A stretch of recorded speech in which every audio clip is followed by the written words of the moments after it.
Good morning. What a great crowd. Success here, Larry, this morning. Wow. And a great unveiling. Maya, I want to say a thank you to you, to all of the panel, to EPI, Larry.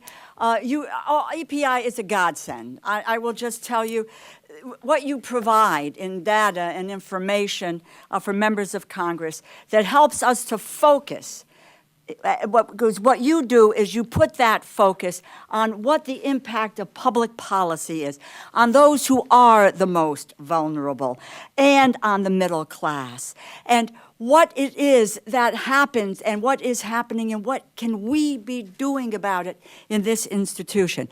And the topics are wide-ranging. Impact on various trade agreements. Here, to the current job crisis and where people are in jobs that simply do not pay enough. I want to say this because to follow Elizabeth Warren, who I've known for a very, very long time, in working with her when she was at Harvard,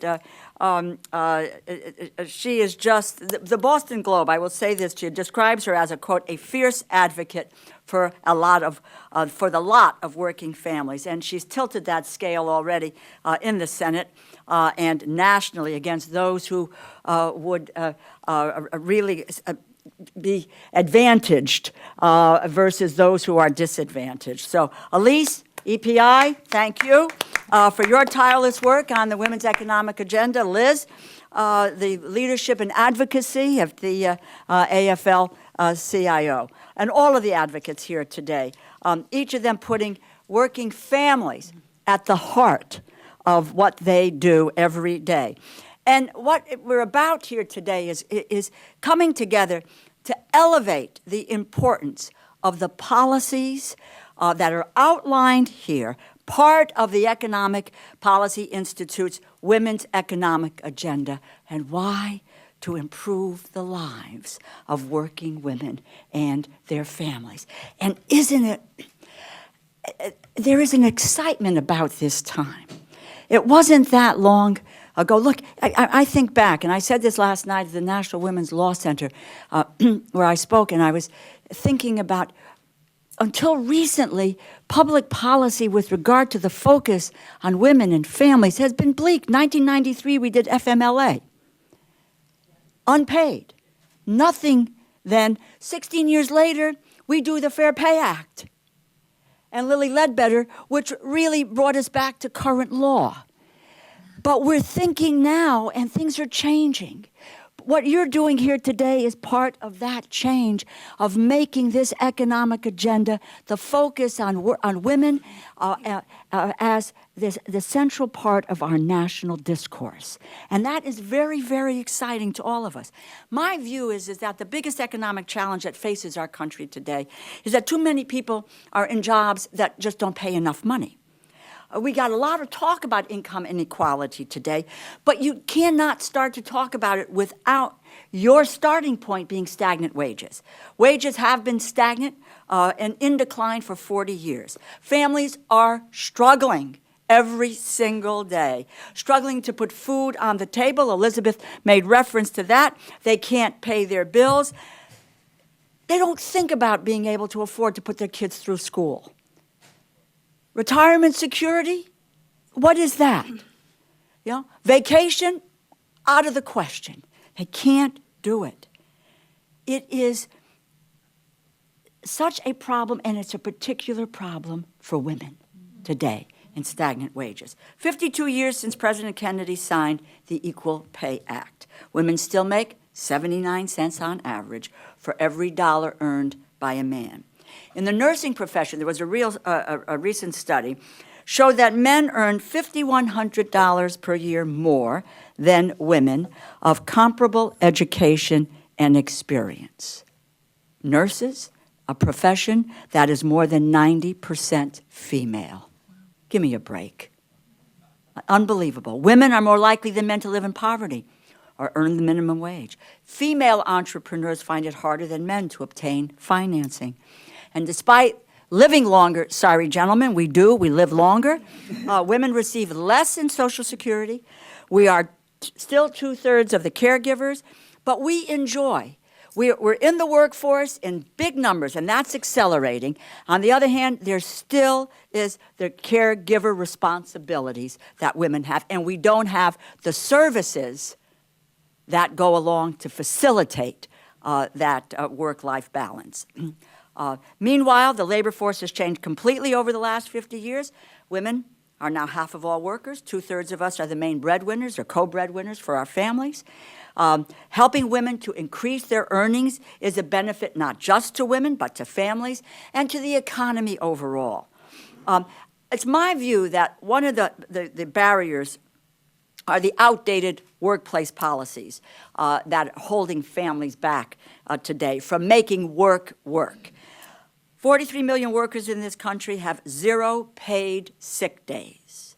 1/4 of American adults have either been fired or threatened with being fired just for taking a sick day. Less than 40% of American workers have access to paid personal medical leave for a serious illness. Only 13% have access to paid family leave to cover a situation. I can hardly call pregnancy a situation, but to cover pregnancy, childbirth, or to care for a sick child. Elizabeth told a personal story. I'll very quickly tell you mine, which has to do with the paid leave effort. In 1986, Senator Dodd was running for re-election. I had managed his first campaign, came to be his chief of staff here. Just on the day that he announced, quite honestly, I was diagnosed with ovarian cancer. Made it through the announcements and all of that, went to see the senator the next day, and I said to him, look, they're going to put me in the hospital over the weekend. And quite frankly, I didn't know if I was coming back. I did not know if I was coming back. And Chris Dodd, getting ready for another Senate campaign. I was to take a leave of absence from my job as chief of staff to take on the campaign. And he said to me, Rosa, just go and get yourself well. Your job is here. We don't start the campaign until you come back. That was Chris Dodd. That was Rosa DeLauro. It shouldn't be just me. It shouldn't be just members of Congress whose family, our kids get sick, and we can take all the time we want. And our jobs are here. And no one bats an eye. That should be true for everyone in the United States of America. That's what we ought to be doing.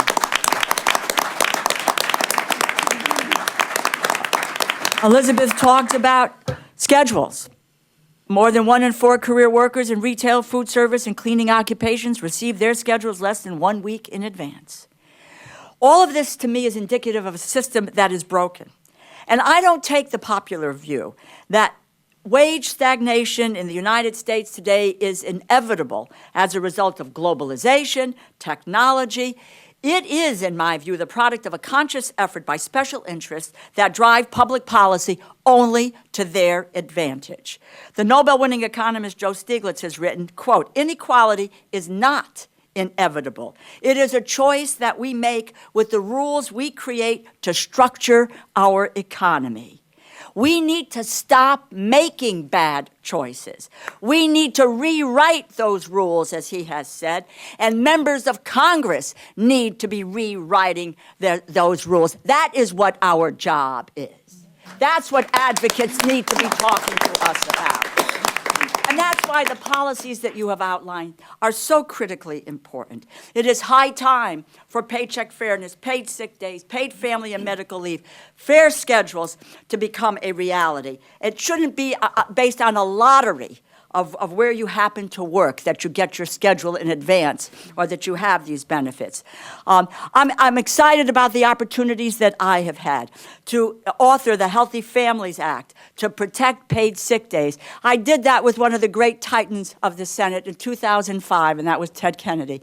He introduced it in the Senate, and I had the opportunity to introduce it in the House. Today, the Family Act, again, Senator Gillibrand has introduced it in the Senate, and I have the honor of introducing it in the House. Elizabeth and I are collaborating on the Schedules That Work Act. So, and we need to raise that minimum wage to $15 an hour. We need to eliminate tipped minimum wage.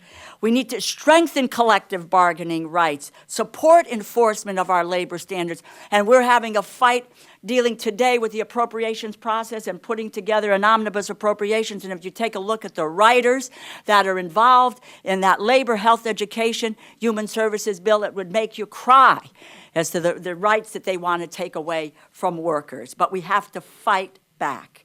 And we have to be there to make sure that we have accessible, affordable, early childhood education, ensure parents don't need to choose between the labor force and being able to afford quality child care. Social Security, pensions need to be protected in order to deal with the retirement crisis.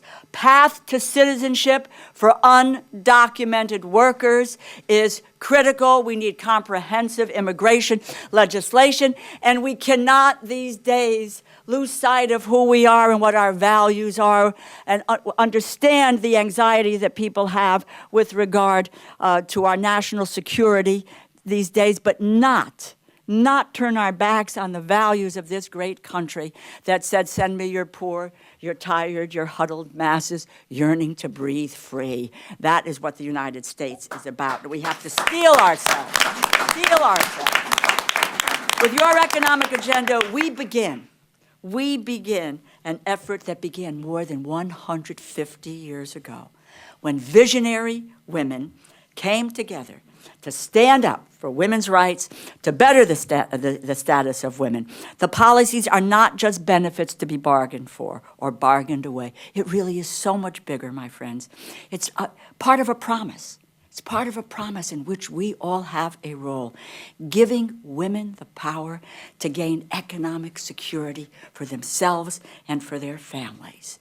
That's why we're here today. That's how, with this agenda, we make sure that what was started 167 years ago in Seneca Falls, that this agenda meets those needs and demands that were spoken about, with the goal of making sure that every woman has a chance to succeed. We can make it happen. Let's work together to do it. Thank you so much. Thank you. Thank you. Thank you very, very much.